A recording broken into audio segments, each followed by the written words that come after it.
BJP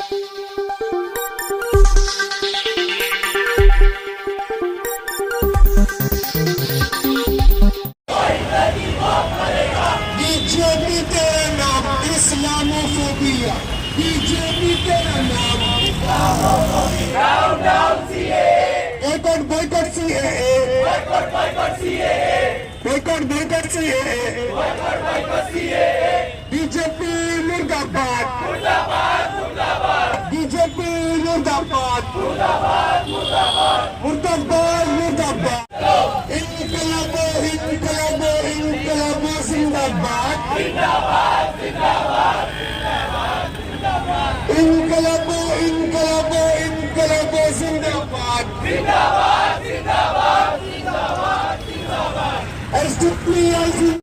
में Indian constitution ये कहता है राइट टू इक्वलिटी। अब राइट टू इक्वलिटी क्या है?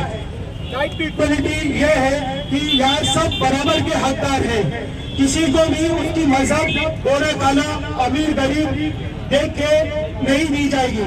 कोई भी इंसान कानून को तोड़ के बात नहीं करेगा, सब कानून के दायरे में रहकर काम करेंगे।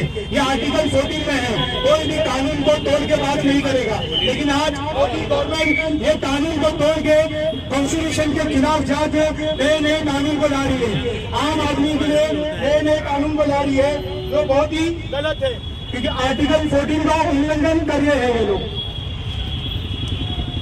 CAA एक्ट में मुसलमान को क्या दिक्कत आएगी, आप क्रोनोलॉजी को समझिए। कितने लोग बोलते हैं कि ये कानून तो मुसलमान के खिलाफ थोड़ी है, ये तो सिर्फ नागरिकता देने का कानून आ रहा है। जो बाहर से, बांग्लादेश से, अफगानिस्तान से, पाकिस्तान से जो आए हैं उनको सिर्फ नागरिकता देने के लिए ये कानून आ रहा है। इसमें मुसलमान को दिक्कत नहीं होना चाहिए, लेकिन CAA एक्ट में मुसलमान को क्या दिक्कत आएगी, आप क्रोनोलॉजी को समझिए। 2019 में अमित शाह ने एक प्रेस कॉन्फ्रेंस में ये वाजे किया था, हम पहले CAA की NPR और उसके बाद NRC लाएंगे।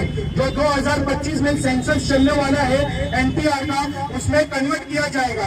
जो सिटीजनशिप को प्रूफ करेगा उसको NRC में दायरे में लिया जाएगा। मतलब जो सिटीजनशिप को प्रूफ करेगा उसको NRC में दायरे में लिया जाएगा। अब इसका आगे सुनिए। और जो सिटीजनशिप प्रूफ नहीं कर पाया उनको NRC से बाहर रखा जाएगा। अभी ये कानून में जो सिटीजनशिप प्रूफ नहीं कर पाया उसको ये कानून से बाहर कर दिया जाएगा, वो डी वोटर्स कहलाएंगे। तो आप क्रोनोलॉजी को समझिए।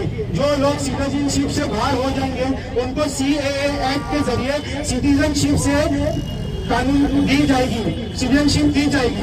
मतलब जो पहले बाहर हो जाएंगे उनको ये कानून से सिटीजनशिप दे दी जाएगी, सिर्फ मुसलमान को छोड़ के। तो ये कैसा कानून है? अगर आप मुसलमान को भी इसमें ले रहे हैं तो प्रोटेस्ट करने की जरूरत ही नहीं है। आप इसको इतना साफ आप बोल रहे हैं कि मुसलमान को छोड़ के। क्या मुसलमान ये देश का हिस्सा नहीं है? क्या मुसलमान ये देश को आजाद नहीं कराएगा? आज भी इंडियन गेट पे आप देखेंगे कई हजारों शहीदों का नाम, फ्रीडम फाइटर का नाम इंडिया गेट पे लिखा हुआ है। इनको हिस्ट्री पढ़ने की जरूरत है, वो वहीं वहां नजदीक रहते हैं, इंडिया गेट पे जाके उनको नजर डालने की जरूरत है। बाकी सभी लोगों को सिटीजनशिप का प्रोविजन है। ये सिटीजनशिप को प्रूफ सिर्फ मुसलमान को नहीं, SC, ST, OBC, backward communities, minorities को दिक्कत आएगी। अगर हम ये कानून के एक्ट में नहीं बैठे तो हमको सिटीजनशिप प्रूफ करने के लिए हमको बहुत बड़ी दिक्कत आने वाली है। सिर्फ मुसलमान को नहीं, माइनॉरिटीज भी, बैकवर्ड क्लास भी, उनको भी ये चीज के लिए दिक्कत आने वाली है। 2019 में इंडिया गवर्नमेंट ने सुप्रीम कोर्ट में एक एफिडेविट डाल चुकी है, ये आप लोग गौर करिए। 2019 में इंडिया गवर्नमेंट ने सुप्रीम कोर्ट में एक एफिडेविट डाल चुकी है। वो एफिडेविट के जरिए से आपके Aadhaar card, ration card, voting ID, ये तीनों भी आपके सिटीजनशिप प्रूफ को डॉक्यूमेंट्स नहीं है। क्या एफिडेविट डाले हैं? आपके आधार कार्ड, आपके राशन कार्ड, आपके वोटिंग ID, ये आपके सिटीजनशिप को प्रूफ नहीं करेगी। ये सिर्फ एक ID कार्ड होगा, आपका आइडेंटिफिकेशन कार्ड होगा। तो जब ये चीज अगर प्रूफ नहीं हो रही है तो आज हमारे इतने साल से आपने वोट लिया, आज आपने इतने साल से हमारा टैक्स पैसा लिया, आज इतने साल से आपने हमसे काम लिया, सब कुछ लिया, आपने इतना सब कुछ पैसा लेने के बाद आज आप बोलते हैं कि दूध में से मक्खी निकाल के फेंक दो। तो ये कौन सा तरीका है? अगर आप बोलते हैं कि ये डॉक्यूमेंट्स प्रूफ नहीं है सिटीजनशिप का, तो फिर हमने जो आपको वोट दिया वो भी प्रूफ नहीं है, फिर वो वोट भी वैलिड नहीं है, फिर आप भी सरकार से गिरना चाहिए। जब अगर आप ये कानून ला रहे हैं तो वो चीज भी लागू होना चाहिए। तो आप सिटीजनशिप कैसे प्रूफ करेंगे, ये बहुत बड़ा मसला है। प्रूफ करने के लिए बहुत सारे लाइन्स है और डॉक्यूमेंट्स देना होगा। अगर मुसलमान को ये कानून के हिसाब से डॉक्यूमेंट्स प्रूफ करना है तो बहुत सारे डॉक्यूमेंट देना होगा। ये कहा कि पॉलिटिक्स को समझिए, ये सीए की पॉलिटिक्स को समझिए। आने वाले सेंसस में जो लोग एनआरसी से बाहर रखा जाएगा उनको सेकंड लेवल की सिटीजनशिप बनाने की साजिश है। आने वक्त में जो सेंसस होगा 2025 में और जिनको एनआरसी से बाहर किया जाएगा उनको सेकंड लेवल की सिटीजनशिप दी जाएगी। आज हम फर्स्ट लेवल की सिटीजनशिप में है, लेकिन सेकंड लेवल की सिटीजनशिप देके हम तो बाहर कर देंगे। आप समझिए, आज हमारे पास पासपोर्ट है, आज हमारे पास आज हमारे पास पासपोर्ट है, उसमें रिपब्लिक ऑफ इंडिया लिखा है। पासपोर्ट के पहला पेज में देखेंगे नेशनलिटी इंडियन लिखा हुआ है। आधार कार्ड में देखेंगे भारत सरकार लिखा हुआ है। राशन वोटिंग आईडी में देखेंगे इलेक्शन कमीशन ऑफ इंडिया लिखा हुआ है। तो ये सब चीज होने के बाद तो प्रूफ करता है कि हम इंडियन है। तो मतलब अगर हम इंडियन नहीं है तो हमारा वोटिंग भी आपको नहीं गया, तो आप भी सरकार में नहीं आए। अगर हम इंडियन नहीं है, हमारा टैक्स पैसा जो भी है आप वापस करिए। अगर हम इंडियन नहीं है तो हमने जिसको भी आज पॉलिटिकल पार्टीज को वोट दिया है वो पॉलिटिकल पार्टीज को हमारे लिए आवाज उठाना चाहिए। आज वो दूसरी पॉलिटिकल पार्टीज हमारे लिए आवाज क्यों नहीं उठा रही है? अभी पूरे मुल्क भर में आज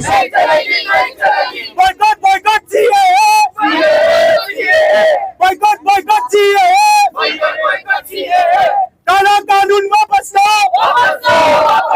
काला कानून वापस लो। बीजेपी मुर्दाबाद, बीजेपी मुर्दाबाद, जिंदाबाद जिंदाबाद, जिंदाबाद जिंदाबाद, जिंदाबाद जिंदाबाद। एसडीपीआई का नारा है, एसडीपीआई का नारा है। मोदी तेरी तानाशाही